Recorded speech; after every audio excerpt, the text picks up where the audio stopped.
Voici peut-être à 6h35 sur Europe 1 une solution aux déserts médicaux. En Bretagne, à Guingamp, dans les Côtes-d'Armor, on espère la venue de médecins cubains. Oui, alors que le département manque cruellement de spécialistes, des brigades de professionnels pourraient être envoyées de la Havane.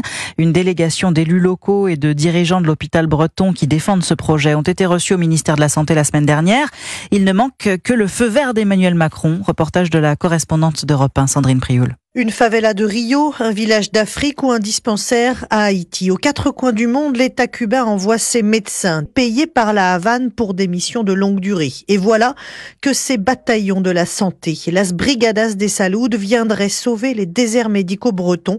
C'est en tout cas la promesse de celui qui œuvre pour cette coopération, Michel Lemaguarou, joint au moment de partir à Cuba. Et les médecins cubains ont une spécificité, c'est qu'on les forme à intervenir très rapidement. Alors jusqu'à présent, ils intervenaient dans des pays du tiers-monde ou dans les catastrophes naturelles. Et depuis quelques temps, ils viennent dans des pays comme l'Italie où il n'y a plus suffisamment de médecins qui ont été formés. Ici, en Bretagne, on a les plus grands déserts médicaux de France. On est dans une situation qui ressemble à celle de la Seine-Saint-Denis pour l'éducation. À en croire les porteurs du projet, il ne manque plus que la signature du président de la République sur un décret pour valider cette collaboration singulière.